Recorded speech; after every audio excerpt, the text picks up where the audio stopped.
الصلاة والسلام على سيدنا وحبيبنا أبي القاسم محمد المصطفى صلى الله عليه وآله وسلم وعلى آله الطيبين الطاهرين الغر الميامين.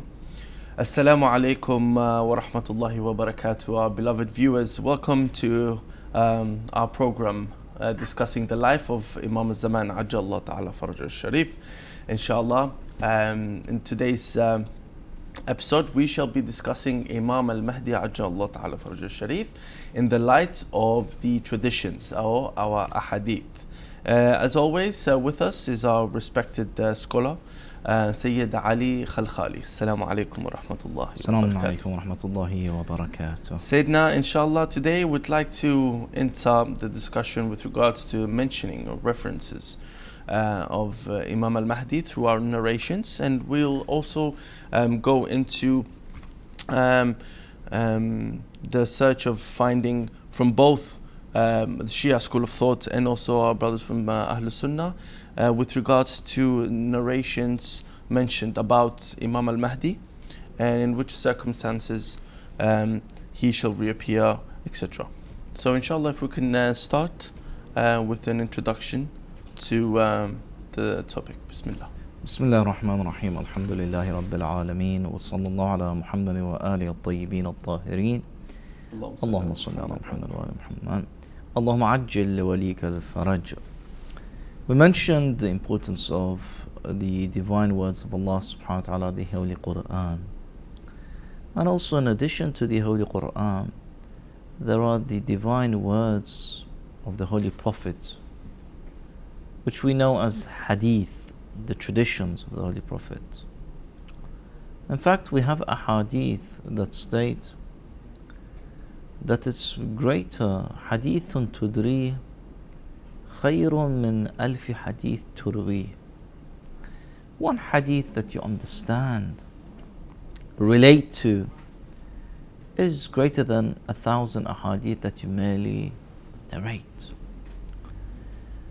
Sometimes we need to actually sit and ponder upon these ahadith. Ahadith of Rasulullah, which are a nur, which are in itself a blossoming light and a source of guidance for us. Also, we have that many of the Imams of the Ahlul Bayt would stress about the importance of reflecting on the ahadith of Rasulullah. Allah says in the Holy Quran, in fact, that وَمَا يَنْطِقُ عَنِ الْهَوَىٰ إِنْ هُوَ إِلَّا وَحْيٌ يُوحَىٰ. Wahy. The words of Rasulullah are divine revelation, are divine words. Even a narration from the Imams of the Ahlul Bayt, they are a chain of narrations from Rasulullah. So we have a narration from the sixth Imam states that Hadithi hadithu abi wa hadithu abi hadithu abi. That a hadith, a saying from the sixth Imam, is a saying from his father, until Rasulullah sallallahu alayhi wa sallam, and that is that they are words from the Archangel Jibreel, and these are sent as messages from Allah subhanahu wa ta'ala.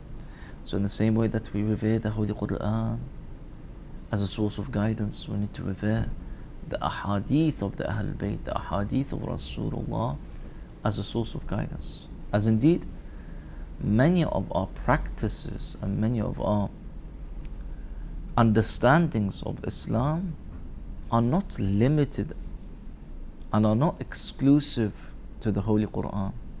Rather, in addition to the Holy Quran, I need that manual, that guide to explain further the teachings of the Quran. And that comes from the ahadith of the Holy Prophet, the Sunnah of the Holy Prophet, and the Ahlul Bayt alayhim afdal salatu wassalam. So we expand on our beliefs with these traditions, which give us further understanding for day-to-day life. Ahsantum. So inshallah, now we'd like to get into certain narrations, inshallah, you've prepared for us today. And I believe that we'll be looking also in both school of thoughts with look into narrations from Shia books, and also, inshallah, narrations from books from Ahlul Sunnah. And we're really looking forward to examining these hadiths and discuss upon them, and inshallah benefit from them, inshallah. Well, we come to the books, the 6 books of hadith, which are books that are highly revered from the other schools of Islamic thought. And when we try to collect them and collate them in regards to the Mahdi, the 12th Imam that we know today, we come to a conclusion that there are very similar understandings and beliefs between the schools of thought. A universal agreement that we could say between them. These agreements can be concluded in a few points. That in their books, the Mahdi will come and he would be the universal, the one who will bring the universal government in the last days. That's one point. Another point that we can see from the books of hadith, that the Mahdi is from the progeny of the Ahlul Bayt, is from the Ahlul Bayt. Al Mahdi minna, the hadith says. Or even further to this, is directly from the progeny of the daughter of Rasulullah, Sayyidat Nisa al-Alameen, al-Siddiqa al-Tahira, Fatimah al-Zahra, salamullahi alayha. Hence we have a hadith which says, Ibshiri ya Fatima, فَإِنَّ الْمَهْدِي مِنْ وَلْدِكِ. Glad tidings upon you, Fatima, for the Mahdi is from your lineage. Al-Mahdi minna min wuldi Fatima. The Mahdi is from us the Ahlul Bayt, from the sons, from the lineage of Fatima. And we have the agreement that from the sources that the Mahdi is different to the Prophet Isa alayhi salam, who will return also. That the returning of that individual is not that same Prophet Isa, that there would be one who returns who is known as the Mahdi. And the followers of the Imam, the Mahdi, they will pray behind him and they would witness that a Prophet of Allah who is revered and who is one of the prophets of the Abrahamic faith also, Prophet Isa alayhi salam, Jesus, he would also follow the leadership and the imamah of the Mahdi in Salah also. And that signifies the importance of Imam Al Mahdi by praying, leading Salah while you have a Prophet amongst the group. For a Muslim, it is, I'd say, relatively easy to understand the concept. For a non-Muslim, if we can elaborate as to clarify, because when we mention prophets, prophets are the representatives of Allah, and in other Abrahamic faiths, mainly Christianity and Judaism, the prophets are the only ones who have the total authority of humanity and of their people or their nations. How can we explain the importance and the role of Imam Al Mahdi, Ajjallah Ta'ala Faraj al-Sharif, so a non-Muslim could understand how can the Imam lead the prayer when there is a Prophet present? We have verse in the Quran that Prophet Ibrahim was a prophet and then was raised to a status of an Imam. Was raised to a status of Imam. And we have narrations that Ali was to Harun, Imam Ali alayhi salam. Ali was to the Prophet Muhammad sallallahu alayhi wa sallam in the same way that Harun was to Musa. Prophet Harun was to Musa. Except with one exception, is that after the Holy Prophet, Muhammad sallallahu alaihi wasallam, that there are no prophets after him. So we have narrations that after the Holy Prophet, the Imams that succeed the Holy Prophet, the 12 Imams, they are divinely appointed Imams who have a grand revered status. The same position of leadership of the Prophets leading to the Holy Prophet, same position that the Imams of the Ahlul Bayt have in the sense of leadership, sense of Imamah, in the sense of taking care of the affairs of the Ummah. And we follow the 12th Imam, and when we say that the 12th Imam shall lead the Muslim Ummah and the Prophet Isa shall follow in the leadership of the 12th Imam, shows that grand status of the Imam, of the Mahdi, that we believe. Ahsantum. Now again, if I could just stay on the same topic with regards to prophethood and imamah.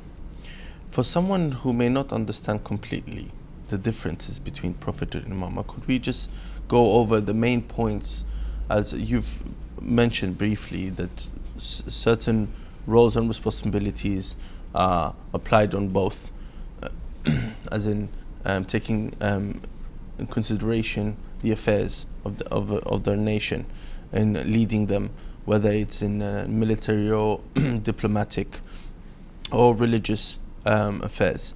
Apart from this, what else can we identify to distinguish the difference between a prophet and an imam?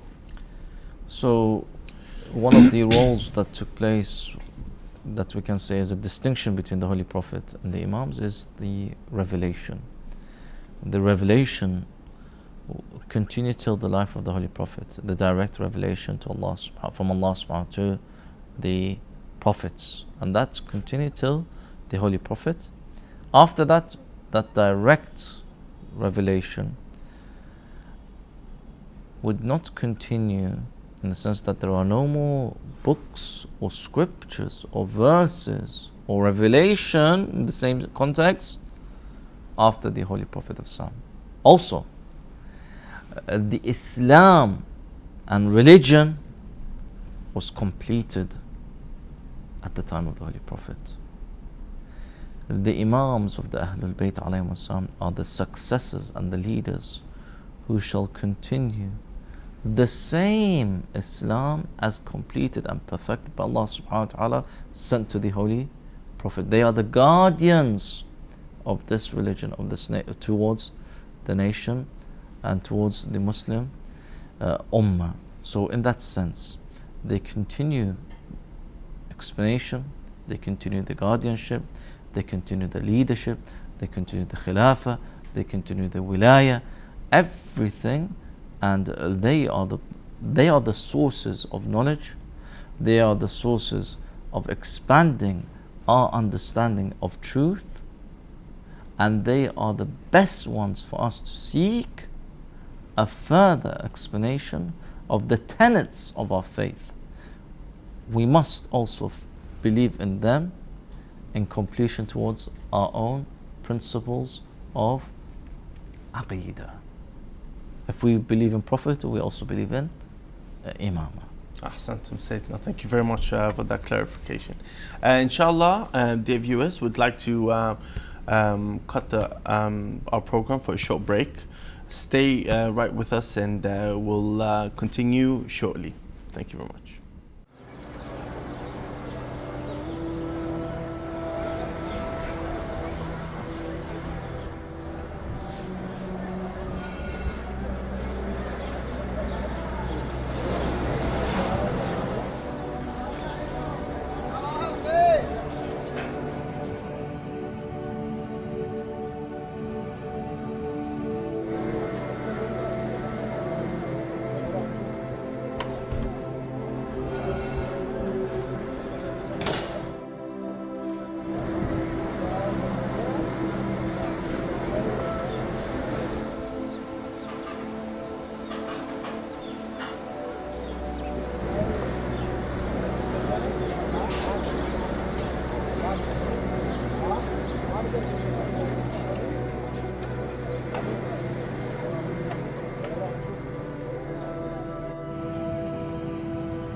Assalamu alaikum wa rahmatullahi wa barakatuh. My beloved viewers, welcome back. You are watching us on Imam Hussein TV, and we are discussing the life of Imam Al Mahdi Ajallah Ta'ala Faraj al-Sharif. As we started, today's episode is surrounded around the subject of Imam Al Mahdi Ajallah Ta'ala Faraj al-Sharif in the light of the narrations or hadith.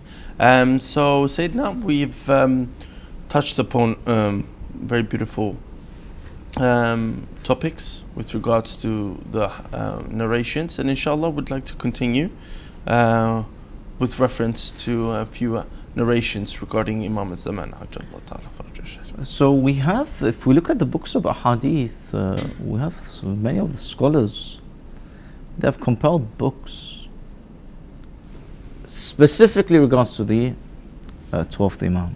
And so much so that one of the ulama has compiled a list of collection of the titles on the books and states that there are above 2,000 books in reference to the 12th Imam. Now many of the very famous scholars of hadith or those who collected traditions, Sunan ibn Majah, ibn Dawood, and even the various books of the Sihah, or the books known as the 6 books of Hadith, they have specific chapters regards to the 12th Imam, regards to the Mahdi, Al Mahdi, Kitab Al Mahdi. We have some Hadith that are interesting. For example, Hadith states, "Man kadhaba bil Mahdi faqad kafar." Whoever belies the fact of the Mahdi, then they have Disbelieved. Subhanallah. Meaning that one of the principal tenets of being a believer, because the opposite of kufr is what? Iman. It's to be a believer, is to believe in the Mahdi. That's one hadith. Another hadith which we have mentioned before, but this is a very important hadith for us to regularly remind ourselves. Man mat wa lam ya'rif imama zamanih mata mitatan jahili. One who dies without the ma'rifah of the imam of that time dies the death of ignorance. We have another hadith that I would like to share with our viewers and myself, that states, لو لم يبقى من الدنيا إلا يوم, if there remains only one day for the end of this world, till the day of judgment, if there was one day left, لطول الله ذلك اليوم حتى يبعث فيه رجلا من ولدي. Allah subhanahu wa ta'ala will prolong that day till He raises a person from my progeny, min wuldi. What are his qualities? Ismuhu ismi. The name of that person, that man, is the same name as Rasulullah. Wa kunyatuhu kunyati. And you'll have the same titles, titles of Rasulullah. And what is his role? يملأ الأرض قسطا وعدلا كما ملئت ظلما وجورا. His grand achievement and role is that he shall return justice and peace in this world, true justice and peace in this world, after the world has been filled with tyranny and oppression. So many ahadith and many narrations describe the role of the 12th Imam, describe the existence of the 12th Imam, describe him being the 12th Imam. In fact, we have a hadith that states that a man approached Rasulullah and he was with his father, and he heard Rasulullah state that al-a'imna min wuldi ithna ashar, al-khulafa, the amirs, the successors, the imams after Rasulullah are 12. And then he asked his father, what did Rasulullah say that I could not hear? Further to explain, he said, كلهم من قريش. All of them are from Quraysh. And if we were to explain this hadith further, we would see that there is no explanation for the 12 other than being the 12th who are who? The ones starting with Imam Ali ibn Abi Talib and ending the 12th being with Al-Hujjat ibn al-Hasan Ajjalallahu ta'ala Farajahu al-Sharif. Ahsantum Sayyidina, well said. Now since we're coming towards near the end of our episode, we've made it a custom now with this series that we'll devote the last 10 minutes to discussing a role or a responsibility we have towards the Imam of our time. And for today's show, inshallah, we wanted to discuss regarding the invitation, us inviting others to the path of Imam al-Zaman. Brother Ali, my dear beloved brother, if I have a great program, a great conference, a great majlis, and I have a great speaker, a scholar who I have invited, for example, or I know he's going to attend.